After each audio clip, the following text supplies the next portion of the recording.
উত্তরপ্রদেশের প্রয়াগরাজে 4000 হেক্টর জমি কুম্ভ মেলাতে পুরো পৃথিবী থেকে কোটি কোটি মানুষ আসবে।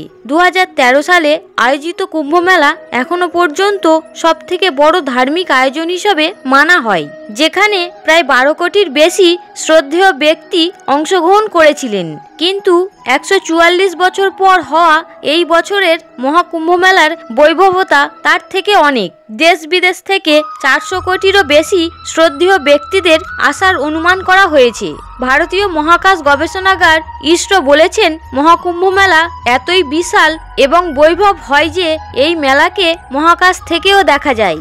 আপনার মনে এই প্রশ্ন অবশ্যই এসে থাকবে যে এই এত বড় এবং প্রাচীন আয়োজন শুরু কবে থেকে হয়েছিল আর এর পিছনের ইতিহাস কি ছিল।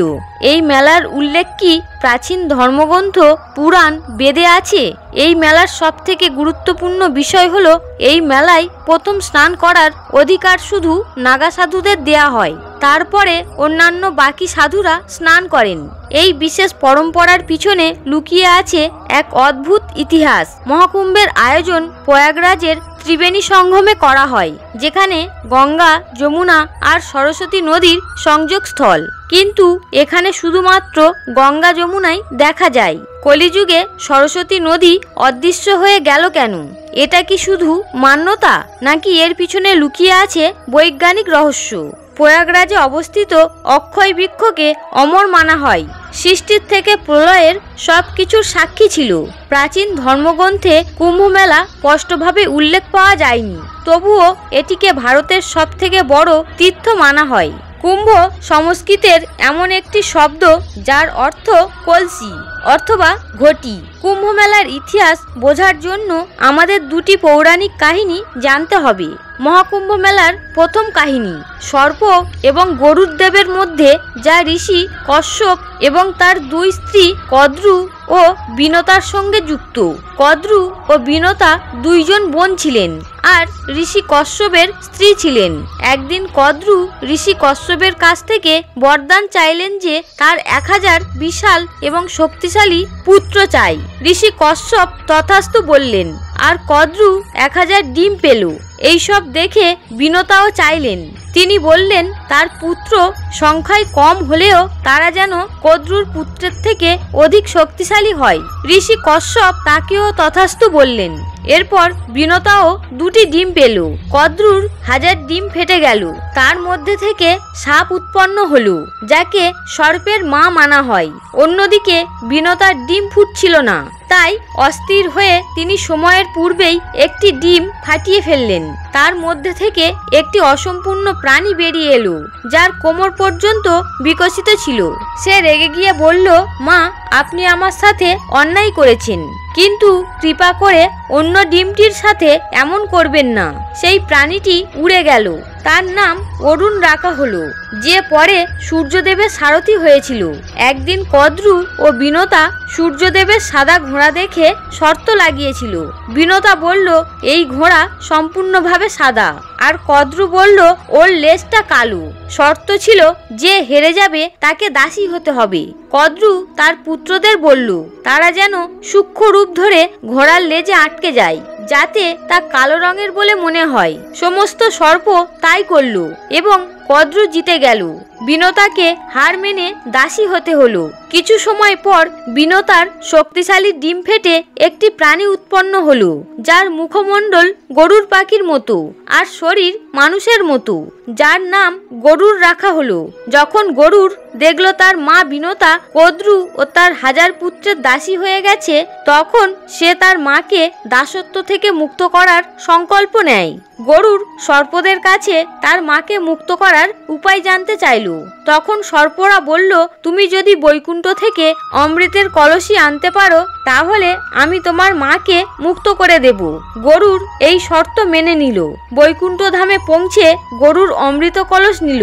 দেবতারা তাকে আটকাতে চেষ্টা করলো, কিন্তু গরুড় তার অদ্বিতীয় বলের দ্বারা সফল হলো। শ্রী বিষ্ণুদেব গরুড়কে আটকালেন আর জিজ্ঞাসা করলেন, তুমি এই অমৃত ভরা কলসি কেন নিয়ে যাচ্ছ? তুমি তো এটা নিজে খাচ্ছ না। গরুড় গরুর ভগবানকে তার মাকে মুক্ত করার শর্তের কথা বললেন। তখন শ্রী বিষ্ণু গরুরকে বললেন, আমি যদি তোমাকে এই কলসি নিয়ে যেতে দিই তাহলে তুমি আজীবন আমার বাহন হবে। গরুর এই শর্ত মেনে নিল। গরুর অমৃত কলস সর্পদের দিয়ে দিল, কিন্তু শ্রী বিষ্ণু তার মায়াবী শক্তি দ্বারা অমৃত কলস সেখান থেকে উধাও করে নিলেন। গরুর তার মাকে দাসত্ব থেকে মুক্ত করল। অমৃত কলসি আনার সময় ইন্দ্রদেব গরুরের উপর অনেক আক্রমণ করেছিলেন, কিন্তু তিনি অসফল হয়েছিলেন। সেই অমৃত কলস থেকে কিছু বিন্দু হরিদ্বার, প্রয়াগরাজ, উজ্জয়ন আর নাসিকে পড়েছিল। এই কারণেই এই 4টি পবিত্র স্থানে কুম্ভ মেলার আয়োজন হয়। মহাকুম্ভের সাথে যুক্ত সব থেকে লোকপ্রিয় কাহিনী হলো সমুদ্র মন্থনের কাহিনী, যা দেবতা এবং অসুরের মধ্যে হওয়া এক মহান প্রয়াস মানা হয়। বিষ্ণু পুরাণ অনুসারে একবার দুর্বাসা ঋষি এক দিব্য মালা বানিয়েছিলেন, যা তিনি দেবরাজ ইন্দ্রকে দিয়েছিলেন, কিন্তু ইন্দ্র তার অহংকারে ডুবে সেই মালাটিকে তার বাহন ঐরাবতকে পরিয়ে দিয়েছিলেন। ঐরাবত সেই মালাটিকে মাটিতে ফেলে পা দিয়ে চেপে দিয়েছিল। মহর্ষি দুর্বাসা এটিকে নিজের অপমান ভেবেছিলেন আর রেগে গিয়ে ইন্দ্রকে অভিশাপ দিয়েছিলেন যে তার সমস্ত বৈভব এবং সমস্ত দেবতারা তাদের শক্তি হারিয়ে ফেলবেন। এই অভিশাপের ফলে দেবতারা দুর্বল হয়ে পড়েছিলেন আর অসুর দ্বারা পরাজিত হয়েছিলেন। নিজের বৈভব এবং শক্তিকে পুনরায় প্রাপ্ত করার জন্য শ্রী ব্রহ্মা দেবতাদের উপদেশ দিলেন যে অসুরদের সঙ্গে নিয়ে সমুদ্র মন্থন করুন। এই মন্থনের দ্বারা অমৃত উৎপন্ন হবে, যা পান করে আপনারা অমর হয়ে যাবেন। এই কথা যখন দেবতারা অসুরদের রাজা বালিকে বললেন, তখন তারাও সমুদ্র মন্থনের জন্য রাজি হয়ে গেল। বাসুকী নাগকে দড়ি বানানো হলো আর মন্দার পর্বতের সহায়তায় সমুদ্র মন্থন শ্রাবণ মাসে করা হয়েছিল। অমৃতের কলস পাওয়া মাত্রই অসুর এবং দেবতাদের মধ্যে যুদ্ধ হলো। বামন পুরাণ অনুসারে আচার্য বৃহস্পতি ইন্দ্রপুত্র জয়ন্তকে অমৃতের কলসি নিয়ে পালাতে বললেন। অসুরেরা তার পিছনে 12 দিন ধরে দৌড়ালো, যা মানুষদের কাছে 12 বছরের সমান ছিল। যুদ্ধের সময় অমৃত কলসি থেকে অমৃতের 12টি বিন্দু 12টি স্থানে পড়েছিল, যার মধ্যে 8টি স্থান দেবলোক ছিল আর 4টি স্থান পৃথিবীলোকে পড়েছিল। হরিদ্বার, প্রয়াগরাজ, উজ্জয়ন আর নাসিক এগুলি সেই পবিত্র স্থান যেখানে অমৃতবিন্দ পড়ার কারণে কুম্ভ আয়োজন করা হয়। শ্রীমদ্ ভাগবত মহাপুরাণ অনুসারে কুম্ভ বিবরণ অনুসারে সমুদ্র মন্থনের সময় 14টি রত্ন উৎপন্ন হয়েছিল, যার মধ্যে প্রথম রত্ন হলো হলাহল, যা এতটাই তীব্র ছিল যে সমস্ত দেবদেবীরা এবং দানব কষ্ট পাচ্ছিল। তখন ভগবান শিব দেবতা ও দানবদের সবাইকে রক্ষা করার জন্য হলাহল নিজেই পান করেছিলেন। বিষের তীব্রতার কারণে মহাদেব নীলকণ্ঠ হয়ে গিয়েছিলেন, তাই ভগবান শিবের এক নাম নীলকণ্ঠ। বিষের তীব্রতা কম করার জন্য দেবী দেবতারা সবাই ভগবান শিবকে শীতল জল দিয়ে অভিষেক করেছিলেন। এরপরেই ওনার শরীরে বিষের জ্বালার প্রভাব কিছুটা কমে গিয়েছিল। এই কারণেই শ্রাবণ মাসে ভগবান শিবকে জল অভিষেক করতে হয়। এমন বলা হয় যে যখন সমুদ্র মন্থন থেকে বেরোনো হলাহল ভগবান শিব পান করেছিলেন, তখন তার কিছু কিছু পৃথিবীতে পড়ে গিয়েছিল। যেই ঘাসের উপর বিন্দুগুলো পড়েছিল সেগুলো সাপ চেটে নিয়েছিল, যার প্রভাবে সাপের জিভ দুভাগ হয়ে গিয়েছিল। বিষের কিছু বিন্দু কাকড়া বিছে এবং অন্যান্য বিষাক্ত প্রাণীরা গ্রহণ করেছিল, যার কারণেই সেই সমস্ত জীবগুলো বিষাক্ত হয়ে গিয়েছিল। এরপর কামধেনু, কল্পবৃক্ষ, কৌস্তভ মুনি, উচ্ছেশ্রবা নামক দিব্য অশ্ব, ঐরাবত নামক দিব্য গজ, 84,000 অপ্সরা, মা লক্ষ্মী, চন্দ্রমা, সারাঙ্গ, ধনু, বৈদ্যরাজ, ধন্বন্তরী, পাঞ্চজন্য শঙ্খ আর অমৃত কুম্ভ বের হলো, যাকে ভগবান বিষ্ণুদেব মোহিনী অবতার রূপে দেবতাদের পান করালেন। এবং কিছু বিন্দু হরিদ্বারের গঙ্গা নদী, প্রয়াগরাজের ত্রিবেণী সঙ্গম, গঙ্গা, যমুনা ও সরস্বতী, উজ্জয়িনী শিপ্রা নদী, নাসিকের গোদাবরী নদীতে পড়েছিল। যেখানে অমৃতের বিন্দু পড়েছিল সেখানে কুম্ভ মেলার আয়োজন শুরু হলো। প্রয়াগরাজে যেখানে মহাকুম্ভের আয়োজন করা হয় সেখানে গঙ্গা আর যমুনার সঙ্গম স্পষ্ট দেখা যায়, কিন্তু সরস্বতী নদী দেখা যায় না। তবুও একে ত্রিবেণী সঙ্গম বলা হয়। এবার প্রশ্ন হলো, সরস্বতী নদী অদৃশ্য হয়ে গেল কেন? মহাভারতে সরস্বতী নামে 7টি নদীর উল্লেখ পাওয়া গেছে। পুরাণ অনুসারে প্রাচীনকালে সরস্বতী নদী স্বর্ণভূমি দিয়ে বয়ে যেত। কালান্তরে এই ভূমির নাম স্বর্ণরাষ্ট্র হয়ে গেল, আর ধীরে ধীরে তা স্বরাষ্ট্র নামে পরিচিত হলো। এখানে নিত্য সরস্বতী নদীর পূজা অর্চনা হতো, কিন্তু কিছু সময় পর এখানকার সমস্ত মানুষ জবনদের সংস্পর্শে চলে আসে আর তাদের আচার বিচার অনুসরণ করতে লাগলো। এতে দুঃখ পেয়ে সরস্বতী নদী শ্রী ব্রহ্মার কাছ থেকে অনুমতি চাইলেন এবং স্বরাষ্ট্র ছেড়ে প্রয়াগরাজে বাস করতে লাগলেন।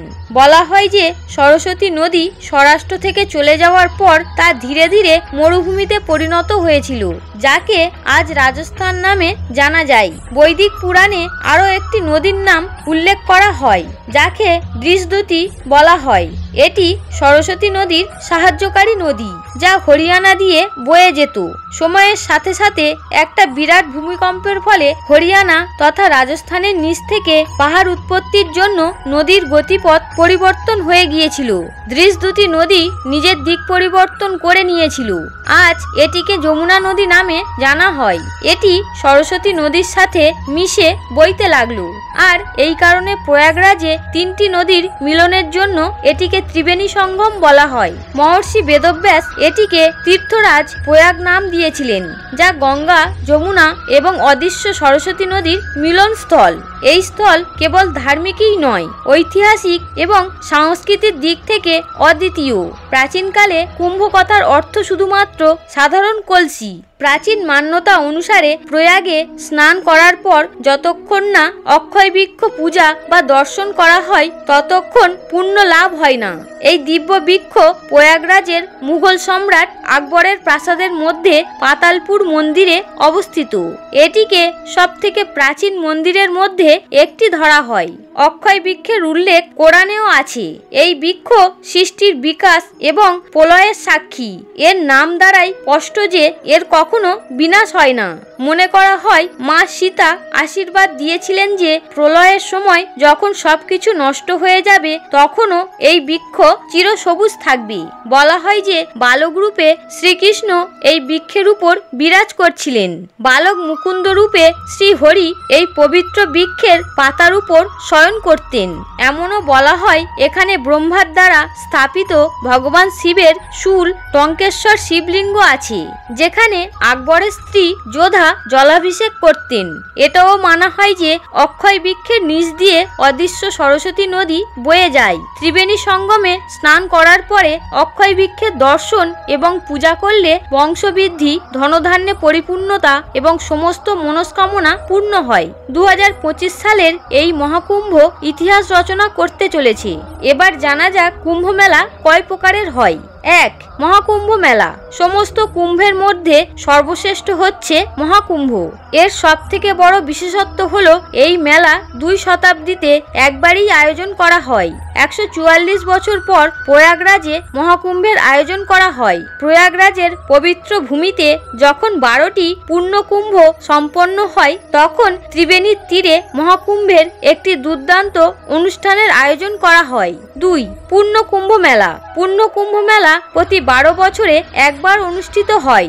এটি ভারতের 4টি পবিত্র স্থানে পালিত হয়: প্রয়াগরাজ, হরিদ্বার, নাসিক এবং উজ্জয়িনী। প্রতি 12 বছরে এই 4টি স্থানে কুম্ভ মেলার আয়োজন করা হয়, যেখানে ভক্তরা পবিত্র নদীতে স্নান করেন। 3. অর্ধকুম্ভ মেলা। পূর্ণ কুম্ভ মেলার বিপরীতে অর্ধকুম্ভ প্রতি 6 বছর পর পালিত হয়।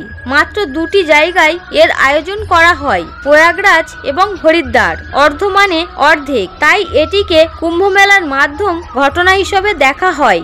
4. কুম্ভ মেলা। কুম্ভ মেলা ভারতের 4টি প্রধান স্থানে অনুষ্ঠিত হয়: হরিদ্বার, নাসিক, উজ্জয়িনী এবং প্রয়াগরাজ।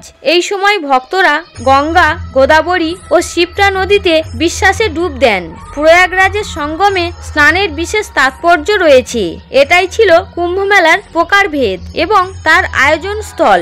2025 সালে 15ই জানুয়ারি থেকে শুরু হওয়া মহাকুম্ভ মেলা 26শে ফেব্রুয়ারি পর্যন্ত অর্থাৎ 45 দিনের জন্য অনুষ্ঠিত হবে। এর থেকেই আপনি আন্দাজ করতে পারবেন এটি পৃথিবীর সবথেকে বড় আয়োজন। আপনি যদি ভারতবর্ষে জন্মগ্রহণ করার সুযোগ পেয়েছেন তাহলে অবশ্যই এই মহাকুম্ভে একবার যাওয়া উচিত। এখানে আপনি এক অদ্ভুত দিব্য অনুভূতি পাবেন। এই ভিডিওটি দেখে যদি আপনি নতুন কিছু জানতে পারেন বা আপনার ভিডিওটি দেখে ভালো লাগে তাহলে অবশ্যই একটি লাইক করবেন এবং বন্ধুদের সাথে শেয়ার করে দেবেন। এবং আপনারা যদি এই চ্যানেলে নতুন হয়ে থাকেন তাহলে অবশ্যই চ্যানেলটি সাবস্ক্রাইব করবেন এবং কমেন্টে অবশ্যই জয় শ্রীকৃষ্ণ ও হর হর মহাদেব লিখতে ভুলবেন না। আপনারা সকলে ভালো থাকুন, সুস্থ থাকুন। হরে কৃষ্ণ।